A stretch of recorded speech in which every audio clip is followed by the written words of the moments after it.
অনেক মাস আগে থেকেই একটা কথা বা একটা প্রশ্নের জবাবে একটা কথা প্রায় বলেছি, সেটা হলো নির্বাচন বানচাল হবে না। অনেকেই বলছিলেন নির্বাচন বানচাল হয়ে যাবে, নানান চেষ্টা আছে এবং সেগুলো কোনোটা না কোনোটা সফল হবে। এমনকি আমরা যখন নির্বাচন থেকে আর অল্প কয়েকদিন দূরে দাঁড়িয়ে সেরকম প্রেক্ষাপটেও খুবই পরিচিত আলোচিত কিছু ব্যক্তি এই রকম আলাপ সামনে আনার চেষ্টা করছেন, অন্তত নাকি এই সরকারের অধীনে নির্বাচন হবে না। আমি প্রায় যে কথাটা বলতাম আমি আবারও সেটা বলি। কিছু আলামত দেখা যাচ্ছে, সে কারণে এই ভিডিওটা করা। সেটা হচ্ছে নির্বাচন বানচালের চেষ্টা শেষ পর্যন্ত হবে, এই কথাটা প্রায়ই বলতাম।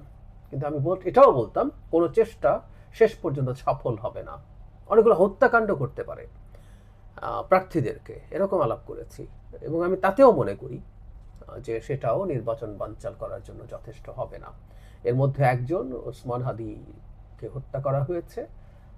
আমরা খুবই সৌভাগ্যবান, এখন পর্যন্ত আর এরকম কোনো ঘটনা ঘটেনি, কিন্তু আমি উড়িয়েও দেই না। কিন্তু আমি মনে করি সেই ধরনের প্রেক্ষাপটে এটা সম্ভব না। কিন্তু যেটা হয়, ডুবন্ত মানুষের খড়কুটা ধরার মতো একটা কথা বলা হয় না, যারা নির্বাচন হতে দিতে চায়নি, বাংলাদেশে একটা স্থিতিশীলতা তৈরি হবে সেটা চায়নি, নির্বাচন বানচাল করতে চেয়েছে, সেই মানুষগুলোর কিছু চেষ্টা হয়তো হচ্ছে। আমি এই ক্ষেত্রে সরকারের এবং বিশেষ করে সেনাবাহিনীর, সরকারের সাথে সেনাবাহিনীকে আলাদা করে বলা নিয়ে একটা তাত্ত্বিক বিতর্ক করা যায়, এই বিতর্কটা আমি এড়িয়ে গেছি এই অন্তর্বর্তী সরকারের সময়। কারণ আমি মনে করি সেনাবাহিনী সরকারের আদেশে বা নির্দেশে দায়িত্ব পালন করলেও এক্সিস্টিং সময় তার একটা ডিফারেন্ট এন্টিটি আছে।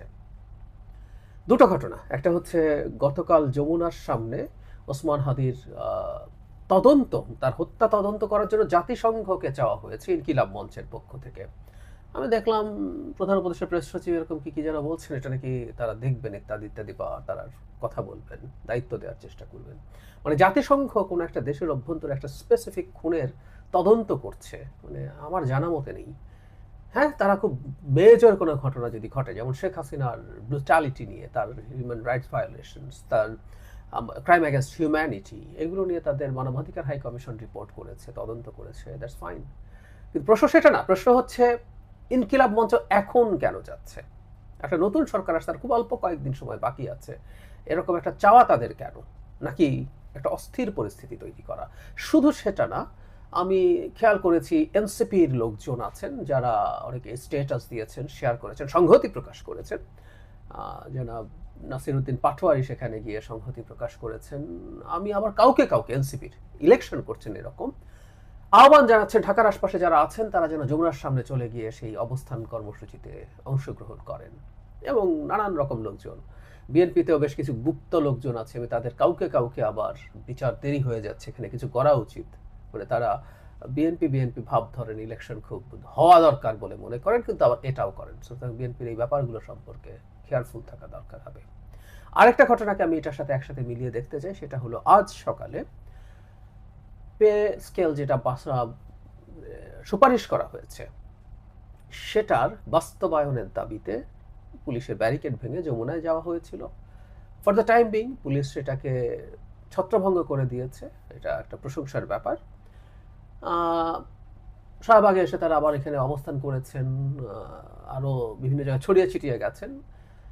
এই যে গণ্ডগোলগুলো হচ্ছে, এটা খালি নির্বাচনকে প্রভাবিত করা, নির্বাচনকে পেছানোর চেষ্টার বাইরেও আমরা জানি আজ বিএনপির ইশতেহার ঘোষণা করা হবে, সেই ইশতেহার ঘোষণার দিনটাকেও অন্যদিকে কেওস করে সেটা থেকে ফোকাস সরানোর একটা চেষ্টা হিসেবে আমরা দেখতে পারি। কিন্তু সবচেয়ে খারাপ যে জিনিসটা সেটাই মাথায় রেখে কথা বলবো, কারণ ওই যে বলছি, ডুবন্ত মানুষ খড়কুটা ধরে বাঁচার চেষ্টা করে, যারা নির্বাচন পেছাতে চেয়েছে, এই সরকারকে অনেক দিন ক্ষমতায় রেখে নানাভাবে ক্ষমতা উপভোগ করতে চেয়েছে বা অন্যান্য বিভিন্ন রকম এজেন্ডা বাস্তবায়ন করতে চেয়েছে, তাদের বাস্তবতা যখন শেষ হয়ে গেছে, তাদের আশা যখন শেষ হয়ে গেছে, তারা যখন ডুবন্ত মানুষের মতো, তখন তারা খড়কুটা ধরে এসব করার চেষ্টা করছেন। তবে আমি প্রায় বলি, স্টেক এত বেশি হাই যে আমাদের অনেক বেশি সতর্ক থাকতে হবে। যেখানে যতটুকু রিয়াক্ট করা দরকার, আমাদের রিয়াকশন বেশি হওয়া দরকার, বিশেষ করে নির্বাচন যখন আর খুব অল্প সময় বাকি আছে।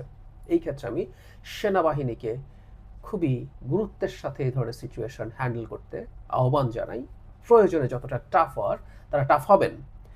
ওসমান হাদির বিচারে খুব খারাপ গতি আছে আমি মনে করি না। সরকার তার ঘোষিত টাইম ও ফ্রেম অনুযায়ী চার্জশিট দিয়েছে, বিচারিক প্রক্রিয়া চলবে, তাহলে অহেতুক কেন এটা? আর যদি থাকেও তাদের কোনো বক্তব্য, সেটা পরবর্তী নির্বাচিত সরকার, টেকনিক্যালি বলি না, সরাসরি বলি, বিএনপি নির্বাচিত হতে যাচ্ছে, বিএনপি সরকারের কাছে গিয়ে তারা তাদের দাবি দেওয়া জানাক, সেখানে বিএনপি আশা করি আমি বাংলাদেশের ন্যায় বিচার নিশ্চিত করার স্বার্থে এই বিচার তার নিয়ে তারা কাজ করবে। শুধু ওসমান হাদির বিচার না, ওসমান হাদির জীবনকে আলাদাভাবে দেখে একজন নাগরিক যিনি হত্যাকাণ্ডের শিকার হয়েছেন বা কোনো ফৌজদারি অপরাধের শিকার হয়েছেন তার বিচারকে হালকা করে দিতে আমরা চাই না। ভবিষ্যতের বাংলাদেশে প্রত্যেক নাগরিক ইকুয়াল রাইট নিয়ে তার উপরে ঘটা যে কোনো অপরাধের বিচার পাবেন সেটা আমরা দেখতে চাই।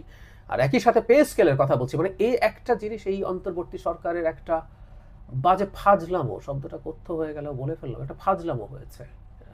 দ্বিগুণের বেশি বেতন বৃদ্ধির যে প্রস্তাব করা হয়েছে এটি সরকারের সময় কোনো দরকার ছিল না, এবং তারা বলার চেষ্টা করছেন যেটা তারা এখন বাস্তবায়ন করবে না। তো তাহলে এই পে স্কেল করার দরকার কি ছিল? এই কমিশন করার দরকার কি ছিল? এই সুপারিশটা সামনে আসতে দেওয়া হলো কেন? তাতে মনে হয় এক ধরনের প্লট তৈরির চেষ্টা ছিল যাতে এটার মাধ্যমে প্রজাতন্ত্রের কর্মচারী, আমরা যাদেরকে সরকারি কর্মকর্তা কর্মচারী বলি, তাদেরকে এজিটেট করা যায়। তারাও মনে করছেন সরকার শেষ মুহূর্তে আছে, এখন চাপ দিলে সরকার মানতে বাধ্য হবে। এমনকি মেনে যদি সরকার চলে যায় এটা সুস্পষ্টভাবে ভবিষ্যৎ বিএনপি সরকারকে বিপদে ফেলার পরিকল্পনা। এখনই যে সুপারিশ দেওয়া হয়েছে এটা ইটসেলফ বিপদের পরিকল্পনা করা হয়েছে। তো সরকার এসব ফাজলামোকে ভবিষ্যতে টাফভাবে ডিল করা উচিত হবে ভবিষ্যতের সরকারের। আর আমি একটা কথা প্রজাতন্ত্রের কর্মচারীদের উদ্দেশ্যে বলতে চাই, মানে কে কি করেছেন কে কি করেন আমরা তো আসলে জানি। শেখ হাসিনার সময় এনারা সবাই ছিলেন, কার কে কি পারপাস সার্ভ করেছেন সব জানা আছে, তাদের এফিসিয়েন্সি, তাদের দুর্নীতি, মোটা দাগে আমি সবাইকে একসাথে দুর্নীতিবাজ বলে ফেলছি না, সব জানা আছে। বাংলাদেশের মতো একটা দেশের এই ক্রাইসিসের সময় তারা যখন এই ক্রাইসিস তৈরি করার চেষ্টা করেন, বাংলাদেশের গণতান্ত্রিক যে ট্রান্সফরমেশন, গণতান্ত্রিক যে অগ্রযাত্রার মুখোমুখি আমরা দাঁড়িয়ে আছি, সেটা যদি তারা ইন্টারাপ্ট করতে আসছেন ফর শিওর, তারা যদি নিজের ইন্টারেস্টেও আসেন, এটা এইখানে ঝুঁকি তৈরি করছে এটুকু বোঝার জ্ঞান তাদের থাকা উচিত। তারা তাদের ব্যক্তিগত এবং শ্রেণী স্বার্থকে এমনভাবে দেখছেন এতে দেশ তাদের কাছে গৌণ হয়ে পড়ছে। আমরা এগুলো মার্ক করব নাগরিকরা। আমরা যথেষ্টভাবে মনে করি আমাদের নাগরিকরা এগুলো, অন্য নাগরিকরা মার্ক করছেন।